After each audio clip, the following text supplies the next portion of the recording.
Passamos a apresentar os 4 Evangelhos, Revelação da Revelação, Jean Baptiste Rustin. Narração, Paulo de Moraes.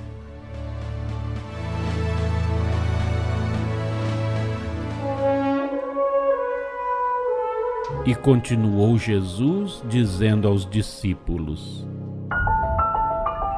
Não temais os que matam o corpo, mas que não podem matar a alma. Temei sim aquele que pode precipitar a alma e o corpo na geena.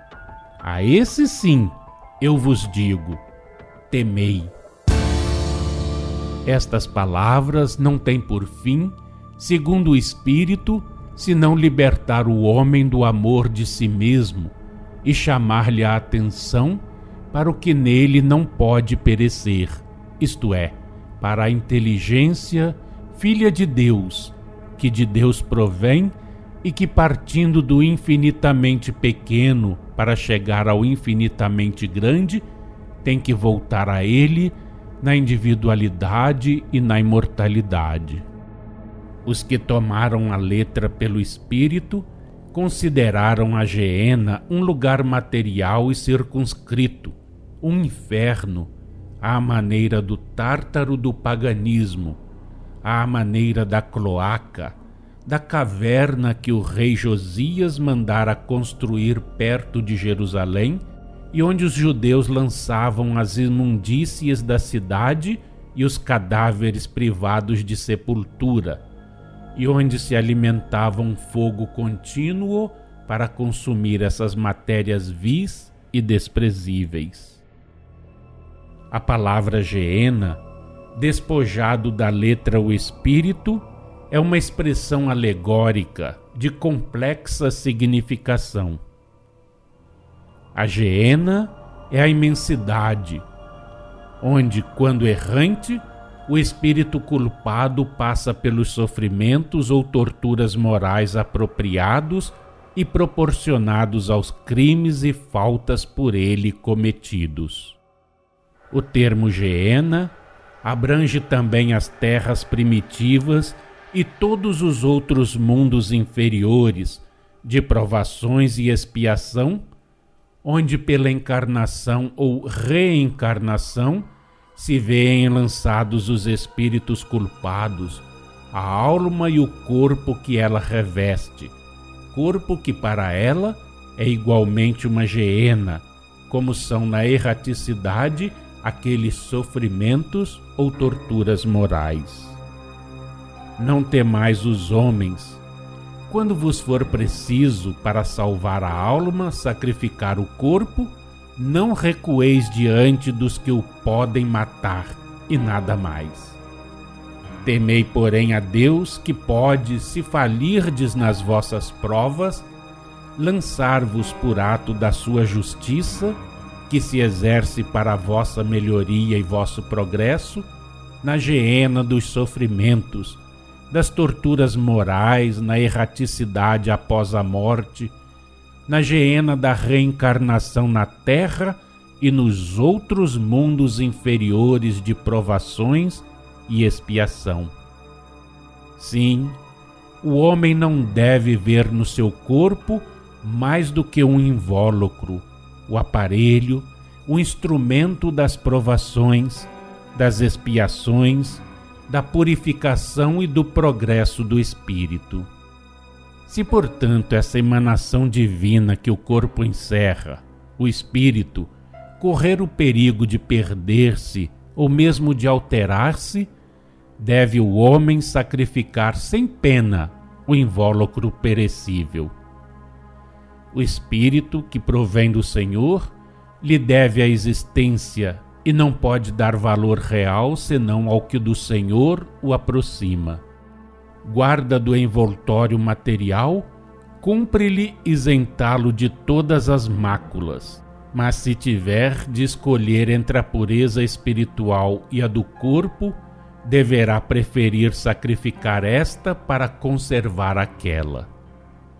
Se numa emergência perigosa a vida do corpo se achar em paralelo com a do espírito, isto é, com a sua pureza, com o seu progresso, se o espírito se achar na iminência de incorrer numa culpabilidade que o levará à morte moral, deve a criatura sacrificar o vaso ao precioso perfume que ele contém, deixar que se quebre aquele para que este possa escapar-se e subir como incenso odorífero aos pés do Criador.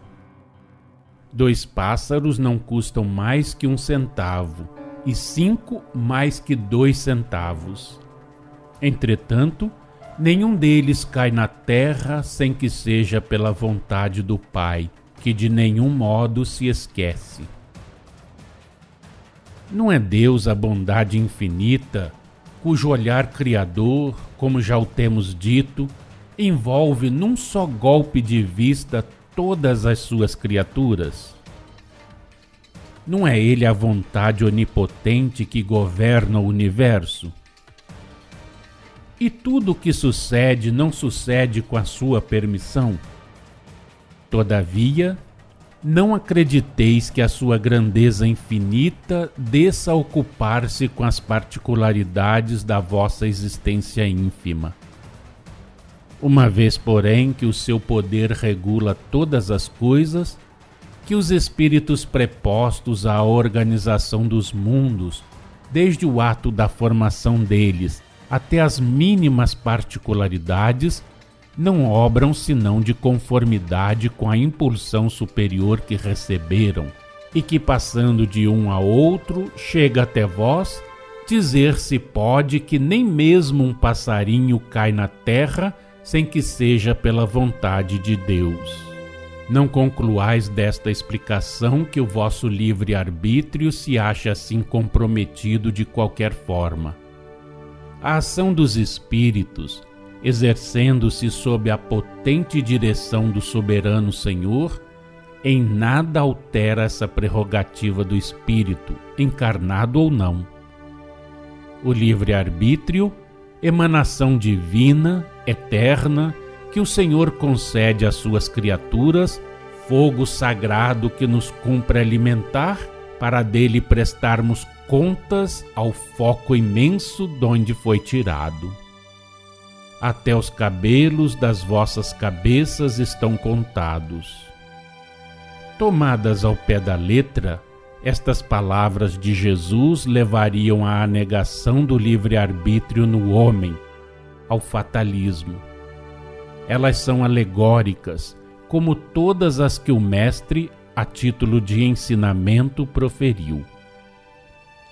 O homem goza da liberdade de praticar ou não um ato qualquer, mas esse ato tem seu princípio e suas consequências regradas nas leis naturais, imutáveis e eternas, cujas execução e aplicação ele provoca.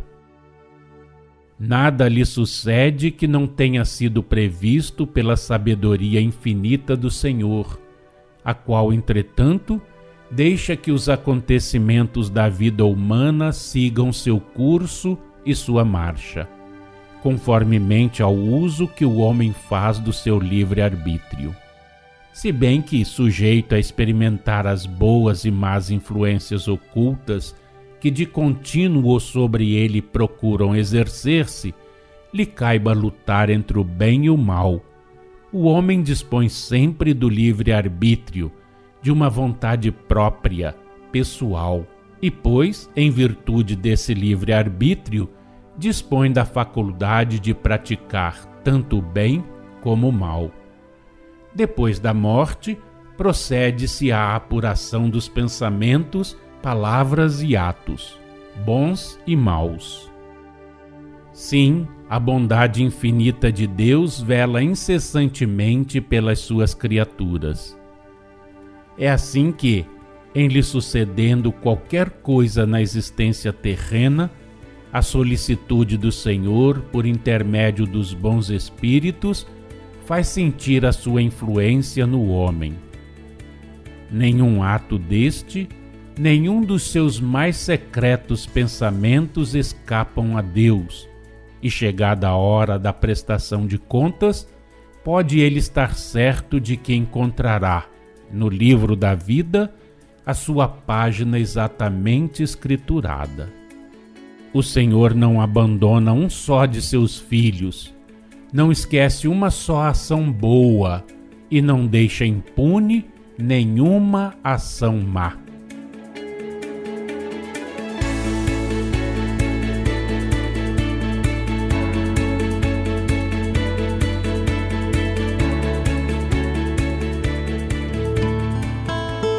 Acompanhe no próximo programa mais um trecho de Os Quatro Evangelhos, Revelação da Revelação, Jean Baptiste Rustin.